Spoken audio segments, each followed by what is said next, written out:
Hello everyone. We are honored to have Governor Sununu here today to come talk to us about the importance of character and leadership. Just some fun facts about him before he talks. Fun facts, all right. He's the 82nd governor of New Hampshire and currently the youngest sitting governor. He graduated from MIT with a degree in engineering, and he has done a 5-month-long hike on the Appalachian Trails from Maine to Georgia. Maine to Georgia. It's quite a walk. It's quite a walk. Thank you for being here. Thank you guys. This is great. Some of your personal experiences. You bet. And we will collect your cards for the question and answer session. All right. Okay. Thank you. Great. Thank you. So what happens now?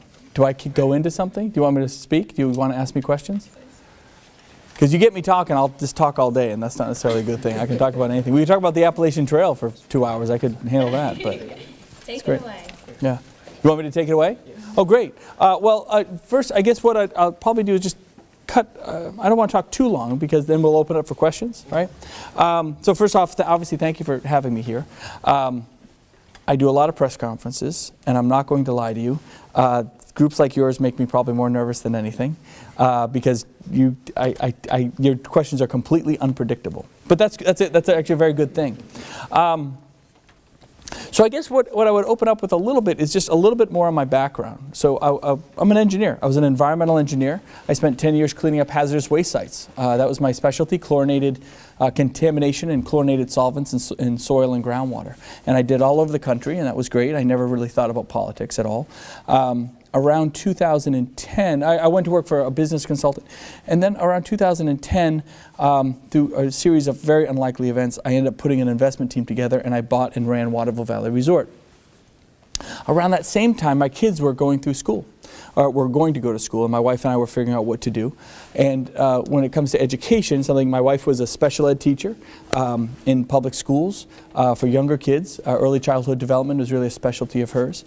And when we looked at some of our options, and I'm the first governor in 25 years to come up through public schools in New Hampshire, which is shocking to me. I had no idea, but yeah, I think I'm the first governor since Steve Merrill to go to the New Hampshire public schools. So, and I believe very strongly in public schools. It provided a great foundation, got me here. But what we were seeing with my kids going through school, and we actually chose to homeschool for a few years, and then my kids went to public school. We got waitlisted at a charter school. Now they go to a Catholic school. So we've really run the whole gamut of opportunity. And that's frankly because we had the opportunity, we had the means. Not everybody has those means. So looking at education in terms of equal opportunity was a big issue with me. At the same time, I was starting my own business, and I saw how there was a lot of pressure on businesses from very unlikely and what I thought was very unnecessary places. And we didn't really have the freedom to do everything we wanted to do. And that's when I started thinking about running for office. And I ran for office as an executive counselor, and I was an executive counselor for 3 terms, for 6 years. And for those who don't know, the executive council is like a 5-member board of directors, if you will. They're really advisors to the governor. And they handle a variety of issues in terms of contracts and all that. But that got me some experience working with government. And then at the end of the day, I said, well, we can just do better. You know, we really need a fundamental shift. New Hampshire will always be really good. You got to understand, we have no sales tax, we have no income tax. We have a very educated workforce. Fundamentally, we have a very low poverty rate, and we've been able to hold that for a while. So we have these great fundamentals that will always mean we're pretty good. And if I can be a little blunt, I think we had gotten away for many years without some real push on leadership to be great. I mean, when I grew up, New Hampshire was the gold standard in public education. We were the gold standard. Businesses and population was flooding into here from Massachusetts. Massachusetts was a joke. We called it Taxachusetts, right? Businesses and people couldn't wait to get out of there. But now Massachusetts is really the driver of New England once again. And there's just, again, we have good fundamentals, but you got to be able to kind of push the system a little bit and willing to do things a little differently, challenge the system, right? Because as things evolve, everything from communications to technology, challenge the system to see what we can do better. So that was the real impetus to get me to run for governor, those kind of confluence of different things that happen. One thing I've really tried to do in the first year, and I'm the only, me and the governor of Vermont, we're the only 2 governors in the country that have to run every 2 years. Every 2 years. So people say, oh, well, you're always running in New Hampshire. You're always running. And I said, well, we're not going to do it that way. So what we tried to do was focus 2017, I told my team, ignore the politics. Because we knew how ugly 2016 was, right? It was a horrible campaign year. Even my race, which kind of flew under the radar a little bit, it was personal, it was ugly, it was divisive. I hate that, and it was a miserable. My wife, by the way, and my kids hate politics. They have always hated politics. And there's a reason why, because it can be so ugly, right? We don't watch the news. People ask me, oh, did you see this on the news last night? No, I haven't watched the national news in years. I just won't do it because it's so divisive. And so I said, we're going to do it different, because I had a sense of what was going to happen with Washington and the national political atmosphere. And I said, if you throw politics aside, get stuff done, right? That's what we were sent to Concord to do, get something done. And so we looked at mental health. Huge crisis in mental health no one was talking about. We said, we're going to attack it. People said, oh, be careful. You can't solve the mental health crisis in a couple years. You're putting yourself out there. But it was the right thing to do. We have the opioid crisis. I'll be careful. Just throw some money at it and let the experts take it from there. And I said, no, we got to do it a little differently. So we're putting ourselves out there on a lot of these issues. We fought hard for funding full-day kindergarten. We fought hard for things that traditionally might not be considered conservative or Republican initiatives. But my philosophy is you can't run the state like a business. A lot of people say, oh, we want business leaders to run the state. And I'm a business guy. But you can't run the state like a business, and there's a fundamental reason. It's your money. It's the public's money. When I run my own business, I can do silly things and write checks, and I have to be accountable for that. When you're running the state or a government, it's the public's money. You need a whole new set of checks and balances, and I believe very strongly in that. But you can bring business ideals into the process. And one thing I tried to bring, because all of us politicians get elected every 2 years, politicians tend to think in 2-year chunks, which is a horrible way to run a business or run anything, right? If you're only thinking 2 years down the road, what's going to get you to the next election, that's not a good way to do it. You got to think 5, 10, 20 years down the road. So by throwing politics aside, or our attempts to, and I think we did a pretty good job in 2017, we could think long term. And I pushed the legislature to think long term and to say, we're going to tackle mental health because it's not going to be solved in a year or two, but we start the process now in 3, 4, 5, 6 years. We're really becoming that gold standard that I talked about in these areas. Opioid crisis. You can't buy your way out of it. You can't solve it tomorrow, unfortunately, right? We all wish we could throw magic fairy dust at it. But we better get aggressive about how we're dealing with it to try to make some fundamental changes to turn the tide. And frankly, already we're seeing some pretty substantial tides turning on that. But there's another issue where one is too many. I have 1 death in opioids. We have 1 death in our community. That's 1 too many. You can't go around claiming some sort of victory on that, right? So you have to kind of change the mindset from a short to long-term mindset.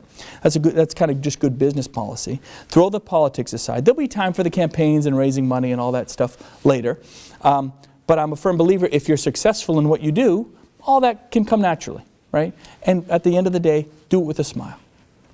I don't always smile. I'm not going to lie to you. But we're pretty darn good about being very open, allowing everybody in, listening. I just had a meeting right before we came here, and I couldn't have said in any uncertain terms how much I disagreed with the person that I was talking to about a piece of legislation. But it was a very pleasant conversation. And they were, no, Governor, you don't understand. I said, I'm sorry, I really fundamentally disagree. I'm not going to get to where you are. Can't wait to work on some other things with you. Thank you so much. I'm not going to get there. But there's a whole process. I'm not the king. I'm not the only decision maker. There's a legislative process, and you're happy to keep working on that process, of course. But I'm just telling you where I am. If you do it with a smile, this is the last thing, and then we can open for questions. One thing I found was being bipartisan is one thing. I can invite Republicans and Democrats into the room. But if I'm going in and saying, and this is the way we're doing it, and da-da-da-da-ba-ba-ba, is that going to create an atmosphere where people feel like they can throw ideas onto the table? No. Another thing I learned in business. You got to be very open. As bad of an idea that might be thrown out there that you might think, okay, I might disagree, but let's think about that. It's that response you have to things you disagree with that sets the tone for everybody else in the room. Because if my response is, that is the dumbest thing I ever heard, let's move on, no one else is going to want to participate. No one else is going to feel like we have an open and transparent and accessible process. So your approach to how you deal with these situations, your your physical demeanor, what you say it, how you follow up, that is 90% of the battle in creating a long-term atmosphere to get more things done when you need it, right? So like I said, this person that came in my office 20 minutes ago, I was shocked that she was even asking what she was asking, but it was all about the demeanor, because I'm going to want and need to and have to work with her down the road on the 1,000 of other pieces of legislation that we have. So you got to be able to know that she always knows, no matter how much you disagree with me, you're always invited into this office. And I'll always be a good listener. We might disagree, and I've been turned on things too. Like people have come in and convinced me, no, you don't understand, we can do it this way, this way, this way, and I say, I think that'll work. And I bring my team in and we bat around the ideas, and I've been turned on a few things in terms of my mindset. So it is a process that works, at least in New Hampshire. I can't speak for 49 other states, and I can't speak for the federal government. I think Washington is as broken can be. It's embarrassing how bad Washington works in many respects. But here in New Hampshire, it works pretty well. It really does. And if we don't do our job every 2 years, you can fire us. You can. That's the power you all have.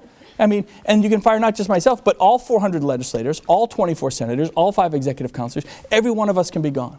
And it's the most representative body of government on the planet, in the known universe.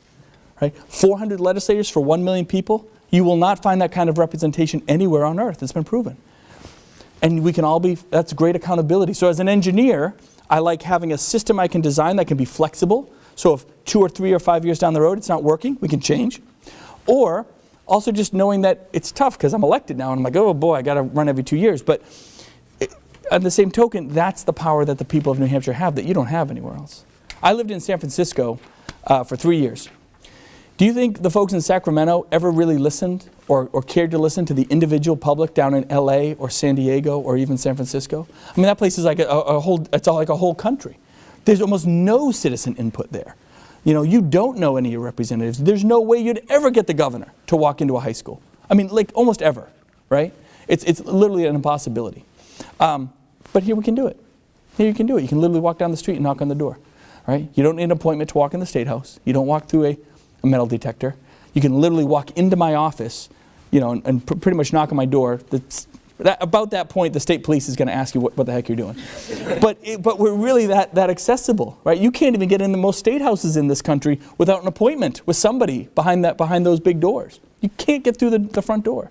We don't have that here.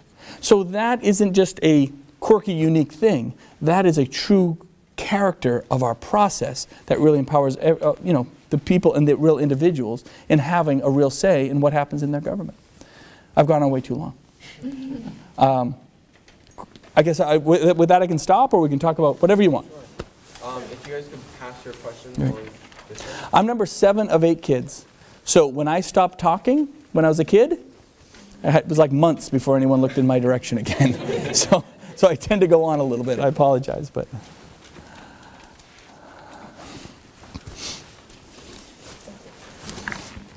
Hey, nice. And we have some questions on that. Sure. Okay. What are some important lessons that you learned in high school, college, or politics? The high school, I've changed a lot since high school. So I grew up in public schools. My high school, I went to a magnet school for science and technology. It was a public school, but it was really focused on science and tech.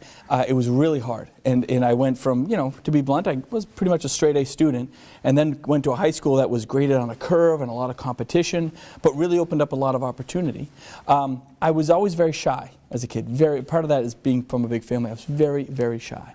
And the transformation I went through from high school to college and then ultimately into my professional career and now really into politics is, I don't want to say I overcompensate for the shyness, but one of the things that I've really learned is it's okay, it's hard, but you got to put yourself out there, right? You got to be able to talk to people and put yourself out there and be a good listener and a good communicator. And so that, by being shy, it made me feel comfortable because I didn't have to engage with anybody. But I realized I wasn't able to they didn't want it. People notice, for those of you who are shy, people notice you're shy and they tend not to engage with you. So then I realized I wasn't gaining as much information as I could. I wasn't learning. One thing I've really learned to appreciate, everyone has a story, and an amazing story. I mean, really. Everyone in the opioid crisis has a completely different story of how they got there and what's going on. Everyone in the mental health crisis. Everyone who's simply walking down the hall. And we take it for granted, oh, there's just another person and another student or whatever it is. But when you open yourself up to listen to some of those stories, it's amazing what you can learn.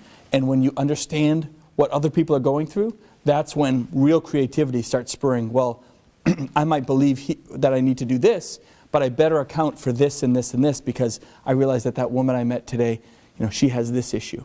And so if I met her and she has that issue, probably more people do as well. So that was the big transformation. I had to force myself not to be shy because that allowed me to be, I think, just a more complete person, if you will, and have more complete ideas. So I don't know if that answered the question at all. And I've tried to I've only been governor a year. I don't want to say I haven't learned anything as being governor. I've learned a lot. But I still really rely, everything I learned in kindergarten, they say. But I still really rely on a lot of what I went through with the transformation between high school to college and really understanding that I had to push myself out of the shell a little bit. In your experience, what is the best example that you've seen of character and leadership playing into political success? Playing into political success. So I'm going to answer this a little generally. We've had, and one example would be my primary. One of the first examples I saw here in the state was in 2010. There was a very intense primary for U.S. Senate between Kelly Ayotte, a couple other candidates over LaMontagne. And primaries can get real, I don't want to say ugly, but tough, because for the most part, we're all friends, right? In my primary, I ran against Ted Gatsas, I ran against Frank Edelblut and Jeannie Forster. We're all pretty much friends. But towards the end, it got really intense and real tough. And same with Kelly Ayotte's race in 2010. They're all very friendly with Kelly, but towards the end, to the front runner especially, they all start pounding on the front runner. It gets a little personal and all that. Not as ugly as general elections. But 2010, let me tell you, if you don't know what happened, over LaMontagne came out of nowhere and lost by 1,000 votes. Very similar thing happened in my race. I was, the front runner, and this guy Frank Edelblut came out of nowhere. No one even had heard of Frank, and barely lost my primary. I beat him by only 1,000 votes. And in both those instances, as soon as it was immediately determined that that was the real vote, there wasn't a recount or anything. We just had to make sure we got all the votes in. All the losers of that primary immediately turned around, and in my case supported me, and Kelly's case supported her, and said, this is important, right? They threw the grudges aside. It didn't happen like that always, and it doesn't happen like that always. And that was a case where I really saw the importance of that character, because that's hard. When you go through a campaign, you run for like a year, you give everything you got, and you come up this short, and then literally hours later, you got to be like, I can't wait to support that guy that just barely beat me. That cannot be easy. It really can't. And the character of those individuals in both those races through those primaries was a great example that we do it right. And at the end of the day, this can't be personal. It has to be fundamentally about what you believe, the passion you bring about helping others, and the passion you bring to public service. And that's what those individuals showed. And I thought both those examples were great instances of great character that it was a great reminder that, yeah, we do it right here in New Hampshire. We do. We really cherish each other's values. We fight hard, but at the end of the day, we're going to support those that we really know we need to support, and those that, even though we might not be the front runner, it's easy for me to say as governor, I won, right? But that really were great moments of character. And when I stood last 2 Septembers ago on the State House steps, and Frank that next morning said, I'm behind Chris Sununu 110%. Boy, it's a close race, but we got to get behind this guy. That gave me a lot of momentum. That gave, I think, a lot of people confidence that it wasn't just about the politics and eating each other alive. It was about people that really had integrity, hopefully, and that really believed in a cause, and people that therefore you could, even though you don't, people. My goal as a governor is not to convince you I'm right. Right? There's 1,000 pieces of legislation. Let me tell you where I am on each one and convince you why you need to be with me. That's not the job. I'm not trying to convince you I'm right and you're wrong. What I'm trying to do is convince people this is what I believe. This is why I'm going to vote a certain way and believe a certain thing. And I can back it up with hopefully not politics, but actual real accounts and why I believe it. That in itself gives people confidence that the system works. So I think when too many people try to convince you why I'm right and you need to change your mind. No, no, no, that is not how it should work. It's really about making sure that I'm being transparent, open, and we're having a discussion. And when you do that, it's all about confidence in the system. And that's how I think New Hampshire's differentiates itself from the rest of the country. Very long-winded answer, I apologize again. What is your most valued accomplishment so far in office?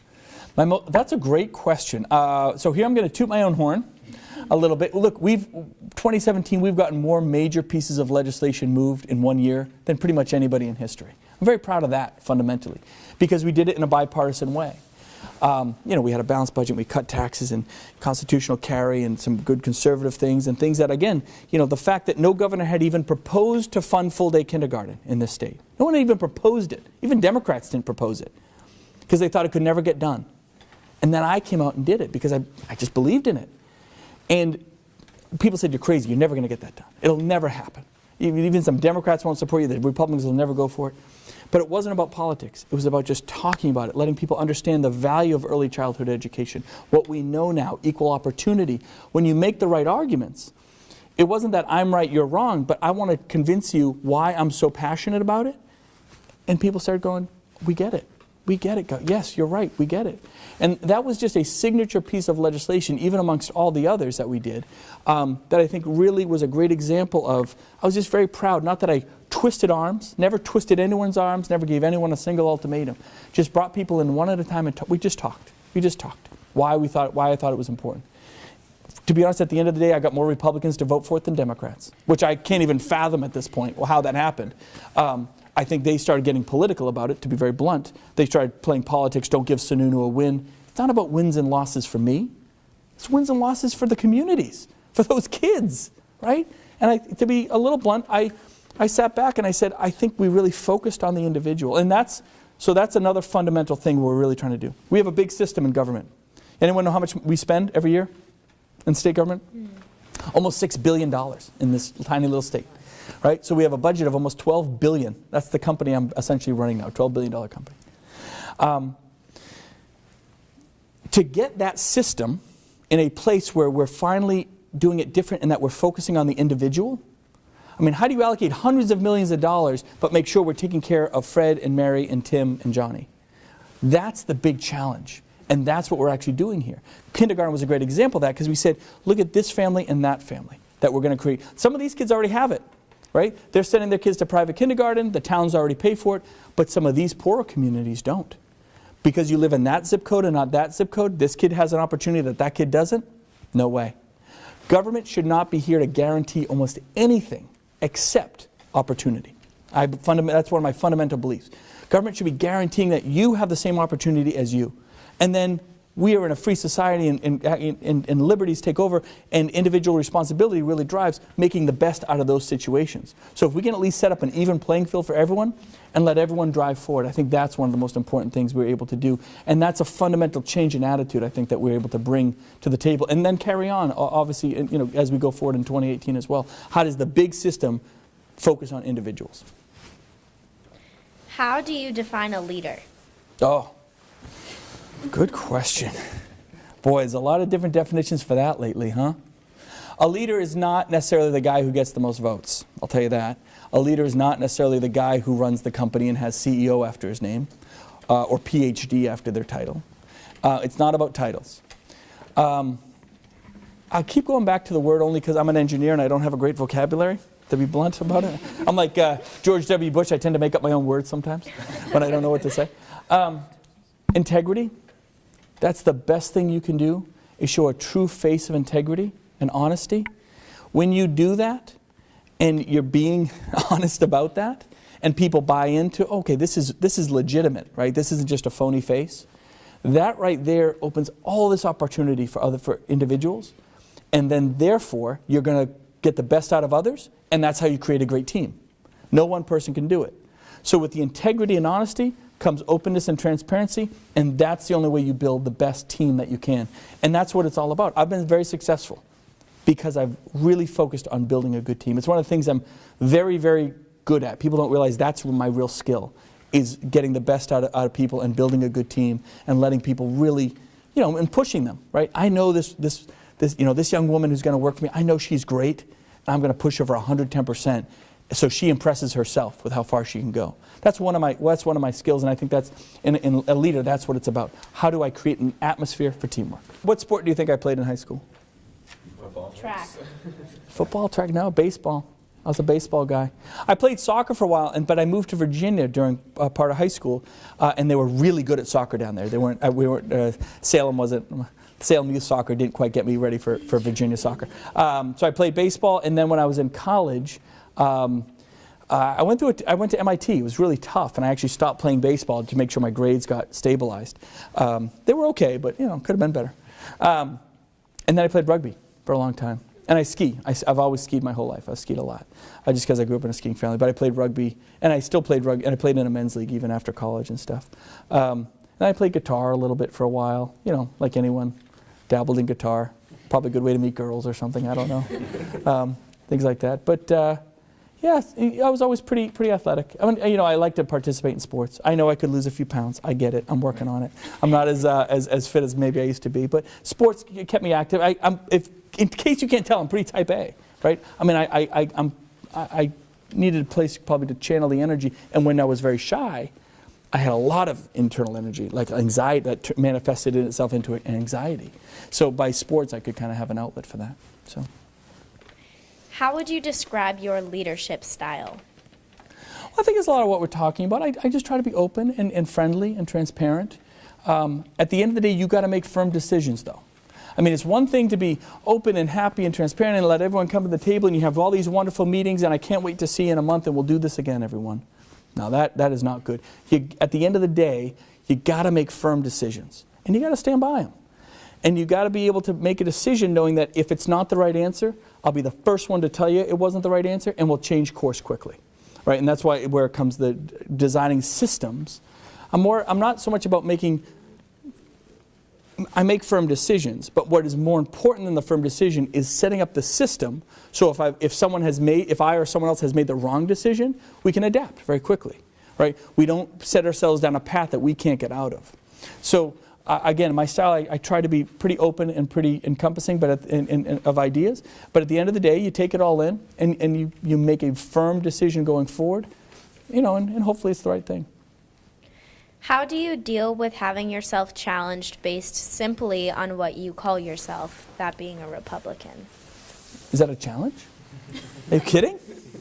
No, I don't think it's, well, I don't see it as a challenge at all.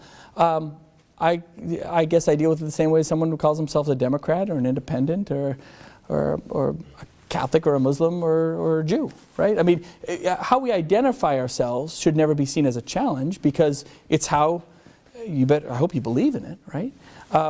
I think the challenge comes in, again, making sure that people understand that you're not so rigid, right? I'm not so rigid in a party ideal that we're not open to other concepts, and I think we've been very good about that.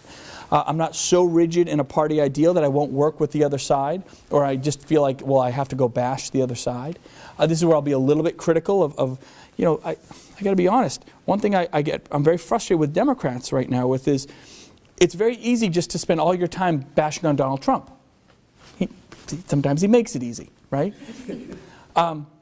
But my job is to be an advocate, right? And our congressional delegation, their job is to advocate for the state in Washington. That's exactly their job. Anyone can sit there in their office and say, Donald Trump said this, I can't believe Donald Trump said that. My job is to establish a relationship. You want money for the opioid crisis? Who's going to be there working with the president to say, when you put that money out, we come first, right? That's what we need. And I want the congressional delegation there with me. I want Republicans. I want Democrats. I want anyone from the state of New Hampshire who can make that case to the federal administration, whether you like Donald Trump or his administration or not, whether you agree with him or not. Your job is to advocate, above all else, for the people of New Hampshire. It's too easy to sit there and just bash the other side. Whether it's men bashing women, or it's Republicans bashing Democrats, or it's a religious battle, right? It's easy to throw fireballs.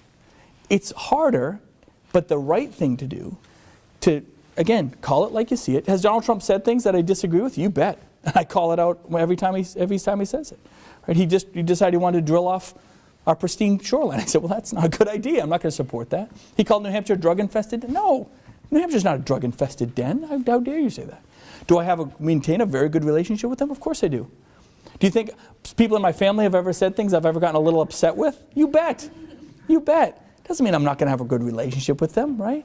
So it's about being able to, again, the push and pull and making sure that you're focusing on your job and doing, and again, for me, my job is to really advocate. I'm down in Washington a lot, and again, I wish other folks were there with me, just making sure that people in New Hampshire came first. How have you worked towards the long-term projects and getting other people involved to get them done, even without knowing you will be able to hold the same office? Well, I won't be holding necessarily a different office because this is I'm not holding any other office after this. Just to be clear, I'm done. I'm not going to Congress and I'm not running for Senate. I have no interest in any of that. I'm a manager, so I really believe I can be a good governor. I think we're doing a great job, and I'm going to focus on that. But to get to the long-term piece, look, there is a level of courage that comes with that. One thing you have to do is bring in, again, good people, and I go back to the teamwork thing. So, for example, we had a big issue in this state, and we still do, with what we call DCYF, Division of Children, Youth, and Families, abused kids. Kids in real tough households, tough situations. To be very blunt, it started with horrible management, and we cleaned house. I got rid of all the folks I could that were really responsible for a lot of the bad practices that we had there. And we brought in some outside experts, and I said to them, look, we're designing a system for the long term. We have to design a system for when I'm not here, right? When you do that, the politics goes out of it. When you think about it, when you design a system for success in 10 years, where does the politics matter? I'm not going to be here in 10 years, right? So in a way that actually helps the political aspects of it a little bit. But it takes some courage, I think, to bring folks in, to think long term, to try things, and give them the responsibility to run with it. So, because there'll be folks at Health and Human Services that are there long after I'm gone. But you got to set them in the right tone and the right mood, and hopefully you set it in a way that whoever were to follow isn't going to be so apt just to blow it up again to blow it up. When you set that tone, remember, I'm setting, whatever I do sets the stage for the person who comes after me. So I want to do the best I can, be as open as I can, be as bipartisan as I can to ensure that whether it's a Republican or Democrat after me, they're doing the same thing. I think that's just how you create a long-term solution, in terms of having true balance in the system for the long term. You discussed how you hope the first grant won't be a blip on the radar at SNHU on Saturday. How do you plan to maintain the success of it and work with local teams as well? So for the first teams, right? So first robotics. So I'm going to make this a little more exaggerated. One of the things we're trying to do in education, again, is open up opportunities that not everybody has. So first robotics, for me, was a great opportunity where we had some great teams around the state. And I said, let's put some public money into it and show that we're not creating something, we're just responding to the need that's already there. And we had over 100 new teams spring up that wanted this money, which was great. It showed that people always wanted a team but couldn't find a way to fund it. And so when you show that the demand is out there and the results that come from it, First Robotics just isn't another sport, right? And I love Dean Kamen, who created this. He has the best line: the kids don't make the robots make the kids. And it's absolutely true. First Robotics is about teamwork. It's about professionalism. It's about treating others with respect, open to new ideas, because you never know what's going to come out of the process. And then there's a big challenge at the end, and it's a great way to establish fair play and competition and all that stuff, and that can set you forward in terms of a real career, right? It's the one sport where every kid can go professional. So by putting some of that public money in, showing where we really are, because I don't think people appreciated where we were in the demand, and when we're talking about a state that needs good high-tech workers right now, that gives confidence to private industry to come in, match those funds, take it upon their own. When a private company now comes in and says, okay, I'm going to put $50,000 into this, sponsor 5 or 10 teams, 15 teams across the state, be part of their process, and hopefully retain those kids as they get older and go through high school and college, they can come work for us now. Right? It's a real investment for those private businesses. We just had to give it a little shot in the arm just to show the value of what was really there. I think it was kind of hiding under the radar a little bit. Who's influenced me has changed a lot right? I mean, it changes over the years. Who influenced me? I think to be honest, I don't think I thought about saying this, but maybe my dad. My dad was a professor. He was an engineer for 20 years. And then he was a professor of engineering at Tufts. And then He had a lot of kids in public schools, and that was a driver for him. And he's from New York, but had moved up to New Hampshire, and he ran for governor and became governor in the 80s. And my mom, in that, people think my dad got me into politics. My dad was an inspiration to me because he had a tireless work ethic, really focused on family, very big family guy, but a tireless work ethic, and he set that tone. When it came to the true dedication to public service, that's my mom. She was on the school board. She was on the planning board for a couple years. My dad was on the planning board too. But my mom, I remember sitting in a room just like this. It wasn't quite as nice. A lot of cinder block walls in the bottom of Kelly Library in Salem, New Hampshire. And that's where the school board would meet. And I would sit there in color. You know, I'm 5, 6 years old, 7 years old, and my mom would do the school board stuff. And she would never complain. She'd drag all of us along to the meetings and do the thing. But that's what really ingrained, I think, in all of us, a sense of you owe something to your communities, especially in a state like New Hampshire where we don't rely on the government to take care of everything. And we can do it. You can become a teacher, you can join the school board, you can donate blood, you can volunteer at the food bank. There's 100 different ways you can volunteer in your community, but I believe it is a true obligation of all of us to get involved in some way. It's very important. It instills a great sense of professional values. When I hired people at Waterville Valley, I had up to 700, 800 employees at any given time at Waterville. So we're constantly hiring. We were always looking for kids who had a little extra experience, who had given a little more of themselves, who had pushed the limits a little bit, tried to get out of their comfort zones. Because let me tell you, like real life, and not that you guys aren't in real life, you guys are dealing with a whole level of stresses I can't imagine. And I'm not that much older than you compared to most governors, but there's so many different dynamics in the real world and pressures. You got to get yourself out there a little bit to get a sense of that, because it's scary. It can be scary at times. You got to push yourself to do it. And so, you know, my mom was always, and my family was always up pushing yourself to give a little more. And that's ultimately why I never thought I'd run for office. But I said, well, I'm a pretty good manager and I'm pretty good with people. And so therefore, I saw what was going on in the state. So this is my calling. I could never be a teacher. God bless teachers. I could never do that. I just couldn't. My wife could do it. I couldn't do it at all. I mean, I don't think I'd be a good teacher necessarily. I couldn't do certain things that other people do. This is where my skill set resides, and that's one of the challenges. Where does your skill set reside? So how do you develop that not just into a career, but how are you going to give back to your community? How do you set goals for yourself? Boy, that's a good one. That changes over time too. I tend to set myself with more long-term goals now. Being governor, one thing about being governor is every day is so different.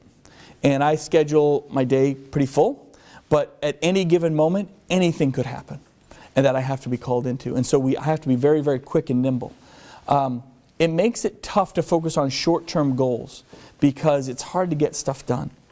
I guess the goals I set for myself are more, they're very personal. They're not like, I want to achieve this legislation, I want to do this and that, and get here and there. It's more internally. My goal is so that in 2 or 3 years, am I hopefully the same person? Or have I at least advanced or moved forward as a person internally?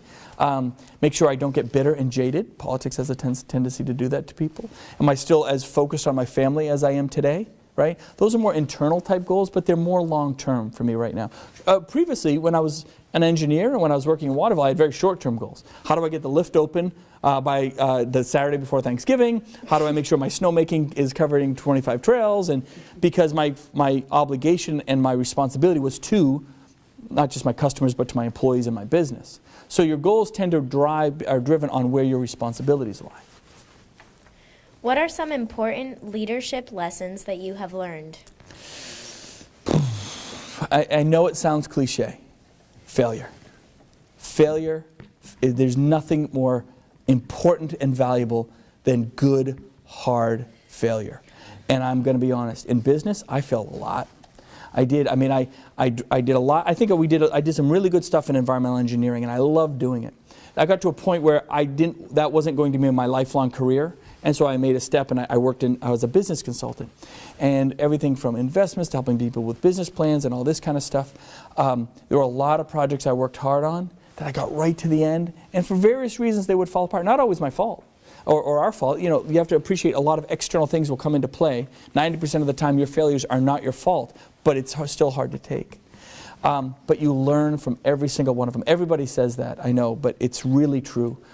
Failure is a horrible, tough, but incredibly powerful thing.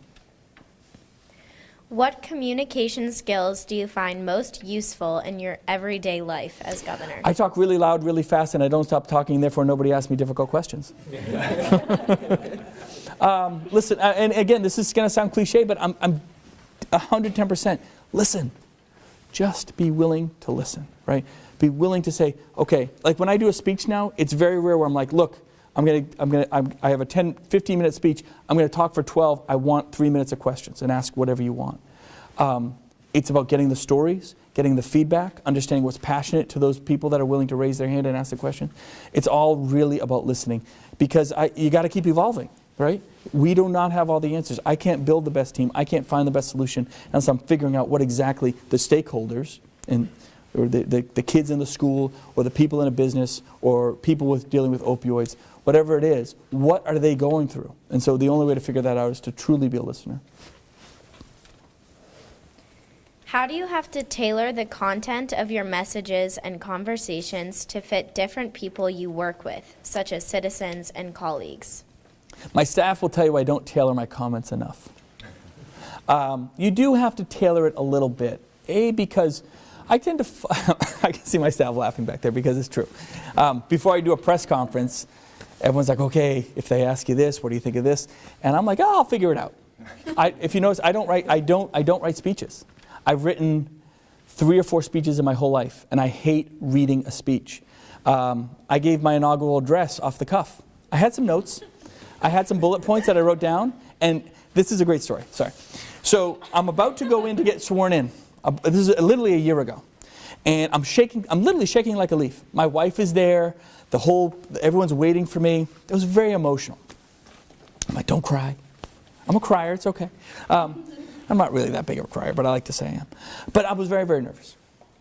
And right behind me is my press guy. And the guy from the press comes down to my staff and says, you're supposed to give us a copy of the speech. You have to tell us what he's going to say before he says it, and it becomes embargoed, and he's trying to explain to my guy the rules. And my guy's Dave, he's got, look. And the guy goes, what is he going to say? And Dave goes, I don't know. I just don't know. And I can see the sweat pouring down Dave's face, and I'm like, sorry. I had a sense of what I was going to say, but the way I work, and some people read speeches wonderfully, I can't do it. If you see me reading a speech, it's really hard for me to do because I want to just look up and talk. I want to just have a conversation. So there are some speeches, though, the budget address, let's say. When I give my budget address, the staff is like, you read this because if you get a number wrong in public, if you say 5 million and not 50 million, we're in trouble, right? It'll throw the whole budget off, right? Because now it's in the public domain. So there are a few times where my staff is like, you gotta just read this. But it's literally the budget address. It's 1 or 2 things here or there. But most of the time, I just try, I do, as much as this little session doesn't really count, I'm trying to get better about slowing down and thinking about my words, understanding that my audience may be someone without my sensibilities, so to say, right? I try to, when I'm listening to someone, to something that might be, well, what's the big deal? Okay, we disagree, who cares, let's move on. You can't necessarily have that attitude because to the person you're talking to, that might be their passion, their true life passion. And so while you got to appreciate, while something is just, well, who cares, what's the big deal to you? You got to appreciate who you're talking to might have such a different perspective. And you might be, and they might take that as a complete, crushing of their being. I mean, really, some people, it's everything. So I try to be as sensitive as I can, but at the end of the day, I got to tell you, there's probably no governor that doesn't parse his words as much as me. And that's why I say sometimes people make fun. Did Sununu just make up another word? Yeah, probably. Because I'm just kind of going along, and I'm not very good with vocabulary. But I really believe in having a conversation. I can't do it another way. And some people can. I wish I could sometimes, but I just prefer to have a conversation, which is kind of tough. So we're like going through the state of the state. I have to give a state of the state in like 4 weeks. And they're like, look, Governor, can we just give you bullets? Yeah, sure, give me some bullet points. And I'll look down, and it will say, talk about Medicaid. Okay. And I'll just talk about where I think we should go with Medicaid. and hopefully get it right, and hopefully remember everything that I'm supposed to say. I get more, sometimes when I write things down, I'll do more like reminders. And sometimes you'll see me, if I ever bring my speeches up, do I have one here? No, it's not a speech, but I literally have like a piece of notebook paper with like big blue, I write everything in blue marker. So it's like, it looks ridiculous, but I don't care. I'll have like this folded piece of paper, like it's a note in class, and I'm undoing it, and I'll just say, okay, I got it. And sometimes I'll tell myself, I'm going to really stick to it. And I don't read a thing. And I miss things. I'll be honest, I miss things, or I forget to I'll go back to the office, and I'll be like, did I even talk about that point? Oh, I forgot that one. And the other thing that's happened, here's a really interesting thing that's going on. Because I do so many speeches, sometimes, and I'm just shooting off the cuff, my brain has gotten to the point where I'll do a whole speech, and I'll do a whole Q&A, and I'll have a whole great conversation, and I'll walk out the door, and I'll literally go, I'm not 100% sure what I just said. Really, because I got to go on to the next thing. It's like I think it's a bioreaction where, because when I walk out that door, I got to go from opioids, I got to go to Medicaid, I got to go to coming to a school just to have a nice conversation, I got to go to making sure an elderly woman has fuel in her fuel tank over the cold snap. You just never know what's next. So it's almost like a safety mechanism. I've gotten very good at switching my brain on and off and quickly moving to the next thing. But I think it all comes out fine. The poll numbers are good, so I don't know. I guess it's working. I guess it's working okay, so who knows? I try not to worry about it. And that's why I don't watch myself on the news. I'll never watch myself on the news. But staff will say, Governor, come back and watch this interview you did. You said this part really well. No, can't do it. I get like anxiety to watch or even listen to myself on the radio. I appreciate you filming this. I will never watch this, to be honest. It would give me anxiety to watch it, to be honest, because I get very critical of myself. Oh, I shouldn't have said that. I should have said that. I'm talking too much, so. What are some of the differences you have found between running a business and being governor? I go back to the budget. Being governor, part of it is really managing a budget. You only have very limited dollars here in the state, very limited. And I don't believe in raising taxes. I do believe that better management can provide wonderful results if you're willing to make some tough choices. But again, it's public money. It is your money. It is the public's money. There's a whole checks and balance system there. And as much as you want to run the state like a business, I am just one person. Constitutionally speaking, the governor doesn't have a ton of power. I mean, it does, but compared to some governors, like, for example, the governor of New Jersey, not just because it was Chris Christie, but constitutionally speaking, Chris is a great guy, by the way. Well, he's crazy, but whatever. Constitutionally speaking, he's a great guy. Governor of New Jersey pretty much can do whatever he wants. He has line item veto power. He can fire and hire almost anybody he wants on a whim. We don't have that here. We have a massive amount of checks and balances, which is the right way to do it. So running your business is the same thing. As the CEO of Waterville, I could literally write a check for an initiative or take advantage of something I wanted to on the spot, be very nimble, be very quick. You can't really do that. Government has to work in a way slowly, but I don't believe in slow government, but at the same time, you want it. People call it gridlock sometimes. Government is gridlocked. It's just checks and balances, right? If everything was flying through government at a lightning pace, and look, right now it's beyond gridlocked. Right now it is a problem, but if everything was flying through at lightning pace, something's wrong, right? You want things to slow down a little, right? You want people to ask questions. Usually when a bill doesn't pass, it's because it was a bad bill. They didn't think it through. They didn't get consensus. It shouldn't pass. Those are the rules, right? You might not like them all the time. You might think that bill is going to save the world. But if it couldn't pass, then you didn't fight for it enough. You didn't change it enough. You didn't make enough people that represent the rest of your constituency. You couldn't get them on board. So you should have to go back and try it again. So gridlock isn't always the worst thing in the world, as long as it's a nice balance of checks and balances. What has been your biggest challenge that you have overcome?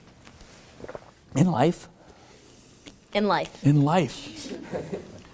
That's a group. Boy, you guys are good.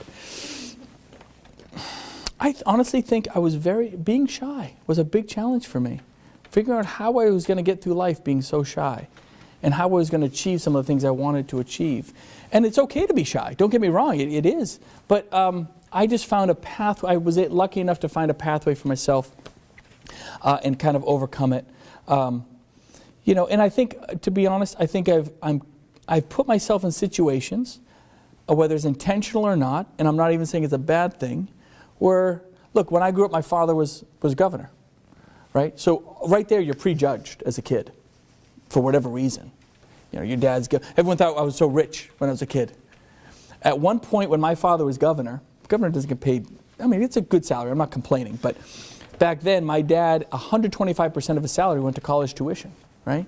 It was tough with 8 kids. It was pretty tough at times. We weren't poor. I'm not complaining, but my point is there was a lot of pre-notions there. Oh, you're rich and powerful. No, this is New Hampshire. It doesn't work that way. You're Republicans, so therefore this, and this. I cannot tell you, and I'm not tooting my own horn here, but I can be dead honest. The number of I think, independents and Democrats that have come up and said, boy, the more I've gotten to know you, the more I realize this is working pretty well, right? I like what you're doing. I like what you're trying to do. I take a lot of pride in that. I love to hear that. I really do. Because it means it really validates, I think, that we're doing it right. Not that I'm trying to be a Democrat by any means, but we're really trying to be bipartisan in what we do and open in what we do. So the challenge of kind of overcoming a lot of those pre-notions and stigmas, I've always kind of had them a little bit. And it's tough. And again, my wife, take my wife. She grew up in the inner city in Boston, had nothing to do with politics, doesn't really like politics. It's a lot tougher for her and my kids, and I know that because I was in their position at one point. That, well, Valerie Sununu and all this, and she must be this staunch, hard conservative, and da-da-da-da-da. And when you realize, frankly, just the experience my wife brings, and she brings this whole different perspective that I don't have, and she's been so valuable to me to help me understand certain things. But she's not some political powerhouse out there, She's incredibly shy as well, and I think it actually frustrates her. I take pride when people say, "Boy, you're not what I thought you were. Boy, this is I really love what you're doing." When people say that to my wife, I'm going to be very honest. She says, "Well, obviously you weren't giving her much credit to start with. Like she's more offended." And I understand that as a family member. I get that. As me, I can take it. I'm pretty thick-skinned, and I take it as a point of pride. And as a family member, it's tougher. And you got to remember, politics is very tough on families. It is. But here in New Hampshire, hopefully, we're finding that balance. So. Does anyone have any final questions? If not, I do. That's it. Yeah, please. I was wondering, how do the historical fundamentals of our government influence your analysis of the issues our government faces today? You're talking state or local, or state or federal, or both? Both. That's a really good question. I think I'm going to answer it the right way. What I try to do, again, is frame the historical fundamentals of New Hampshire's government, which I believe very deeply in, which I think have a great checks and balances, a great accountability of the people. And I try to use that to frame where I think the federal government needs to be. Federal government is a monster, right? A complete gridlock. I mean, it's beyond gridlock. It's just ugly bipartisanship, and again, I just try to frame what we're doing in New Hampshire to be an example for where I think, whether it's other states, and I think most other states understand this whole concept of, states do it pretty well on their own, right? States are, if you look at the budgets across the country, most states have balanced budgets. Most states are run by business leaders, right? Most states have some sense of transparency and access. Some of the bigger ones, Texas, California, and Florida, really tough places to do that a little bit. But I think most states are run well, and I think states can be a great example for how the federal government should be. States hold true to their historical fundamentals a lot more than the federal government does, right? We still have an executive council. This is the executive council, the 5-member advisory board of the executive council, that was created in 1680. It's one of the oldest elected bodies in the Western Hemisphere. I think it's the oldest, frankly, right here in New Hampshire. It's a great example of checks and balances. Not that I think the federal government needs an executive council, though sometimes I think it could use one. I try to use that to frame when I go and talk to Washington, when I go and talk to legislators. I say, look, this is how we're doing it in New Hampshire. Take it from us. When we're talking about the opioid crisis, you know why I fight so hard to get in there into the White House? Because I think we do it better than others. We were one of the first states in this crisis. I firmly believe we'll be one of the first states out because of our system. because we're so community driven, because we have checks and balances, because we can be transparent and accountable to each other and what we're trying to achieve. And I try to bring that as an example to Washington to say, invest in New Hampshire. Put your federal dollars here, and we'll share those best practices with the rest of the country. Let us be the beta test. Right? So that's kind of how I judge where we've come historically and what else we need to do. But again, the ugly bipartisanship in Congress right now, I fire them all. Fire them all. I mean, I really believe that. All Republicans and Democrats, I mean, all of them have to have some accountability in not getting certain things done. And I'll take it one step further. Look at the tax bill that just came out. Right? For months you heard how horrible the tax bill was going to be. Let me tell you something. This tax bill's a pretty darn good bill. Didn't get everything we wanted. At the end of the day, the tax bill looked like this.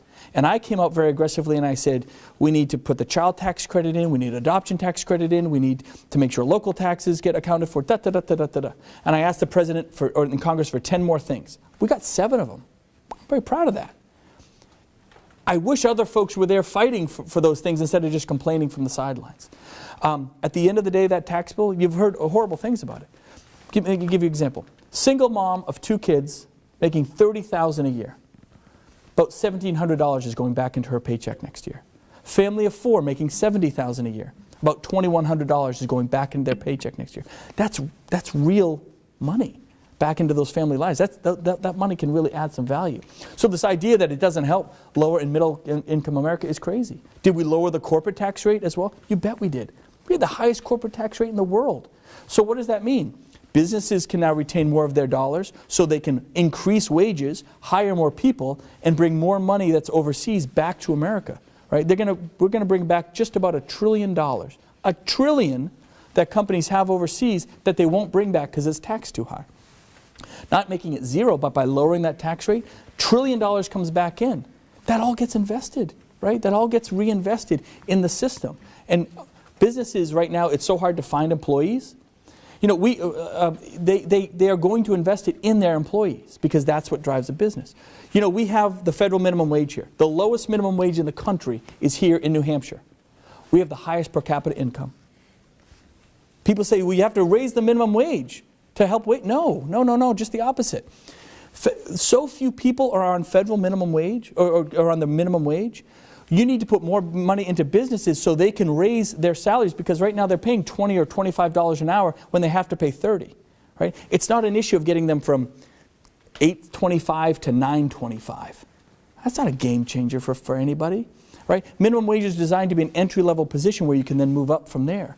What businesses need is the capital to increase their wages to drive more employees into their businesses. And we have the highest per capita income in the country. We make more money than any other state in the country when it comes on income, yet we have the lowest minimum wage. So what I try to do is make people understand, it's easy to say, raise the minimum wage, but what is that really going to achieve?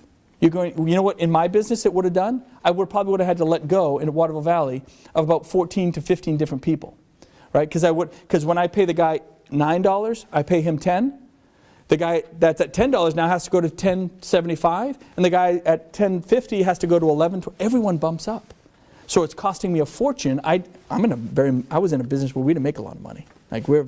So the only way to afford that would have been to let people go. So I'm not trying to focus on why minimum wage has to be where it is. It's more, I try to ask people, please take the time to understand there is a domino effect of repercussions here. Headlines are easy. Talking points are easy.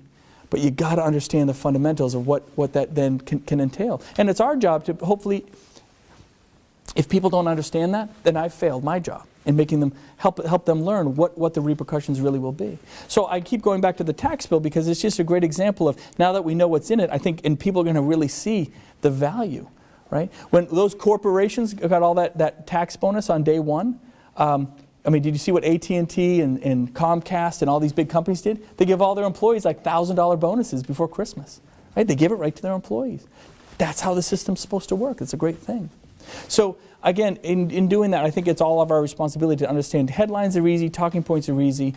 I'm not telling you to watch the news in depth, but again, there's enough research out there to figure out what the real repercussions of some of this stuff are and what the benefits are. And then again, you can make up your own decision and see where you want to go. So. Are there any final questions? Sure. So you've said a few times, like you often have people who just throw in their opinion or kind of try to poke holes without doing any research into it, like Yeah. you said with the tax bill, or poking at Donald Trump, just Yeah. sitting back. How do you deal, and I assume you get frustrated all the time with stuff Sure. like that, how do you deal with that? Because like, you get it a bunch. I would It's say. hard. It's hard because you know what you do? I deal with it by trying to lead by example. I really do. By trying to be bipartisan. Look, I could sit there and bash the Democrat Party all day if I wanted, but that's where does that get me? Makes me feel good at the end of the no, right? At the end of the day, you got to lead by example. And I got to be honest, I kept prodding at the congressional delegation. I wish they would help. Like the health care bill. Not a single idea was thrown on the table by our congressional delegation. And I said, look, you guys don't like it. That's fine. What do you want to see changed? Go have a meeting in the Oval Office with the president and tell him what you want to see differently. But they wouldn't do it. I said, come on, man. Like, just be part of the process. Tell me what you want, and I'll go do it for you, right? But they didn't even want to really get into that, right? It was just very easy. So, again, you try to lead by example. And, again, I go down and I'll sit I've sat in Maggie Hassan's office. And she lives like a mile away from me, and we're very cordial personally. But I said, look, help me help you help the state, right? Let's figure out how to do this. And unfortunately, party politics, especially in Washington, come into play. Right? It's so easy to get sucked into that bubble in Washington. It is such a different world. I lived there for 4 years. It's not pleasant. It's really, and I lived there in the early 90s when things worked very bipartisan, right? And my father was the White House Chief of Staff. I remember him coming home after working out the clean air bill with Ted Kennedy, like a night-long session. He and Ted just worked it, and they figured it out.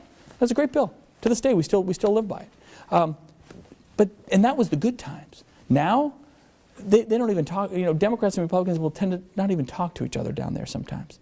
We got to be better here, right? And that's why I love being governor. That's why I don't want to go down there, right? Because I'll sit and talk to the Democrats as much as they're willing to talk to me, and we'll find some bipartisan stuff. And we don't agree on everything, but that's okay. It's okay not to agree, as long as you're doing it with a smile and doing it with courtesy and respect. So. Well, look, thank you guys very much. I really Thank you for coming. Thank you. That's great. I don't know if that was helpful and all, but I really appreciate. I feel good. I got to vent a little, not vent, but talk a little bit. I do a lot of reading, so I really appreciate you guys having me. Appreciate it. Thank you. Thank you. Thank you guys. I hope it didn't keep you too long. Nice to see you. Nice to see you guys. You good? Oh, it's like a wedding receiving line. Thank you for coming. Thank you for coming. Thank you for coming. Thank you guys. Nice to see you. Nice seeing you. Nice to see you. So is this going to be on television somewhere? I need to know not to watch. Thank you. So, no, I'm just kidding. So, thank you guys. Appreciate it.